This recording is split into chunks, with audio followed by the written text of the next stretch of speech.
कराची से कश्मीर तक जराइम पर कंट्रोल करने की हिकमत अमली बना ली है। कच्चे के इलाकों से डाकू को निस्बो नाबूद कर दिया जाएगा।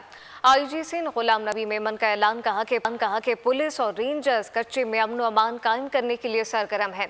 3 माह के दौरान 529 अफराद को अगवा होने से बचाया गया। इन तमाम अफराद की फहरिस्तें मीडिया पर शेयर करेंगे। अमन अमान अचे अलहमदिल्ला मतलब ये कि तव्हां ॾिसो ग्रेजुअली उते बहितरी भी आई है ऐं उन करे बहितरी आई है जो गवर्नमेंट रिसोर्स ॾिना है।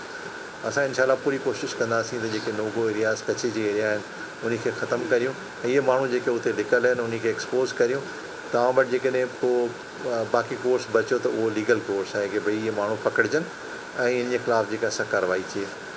पुलिस ऐं आवाम जेको आहे चैलेंज करे ॾिसो असां जेको आहे सो जेकॾहिं आइसोलेशन में कमु कंदासीं आवाम जी असांखे सपोर्ट न हूंदी तो नेचुरली असां भी एतिरो परफॉर्म न करे सघंदासीं। सब्सक्राइब करें और बेल दबाएं ताकि कोई खबर रह न जाए।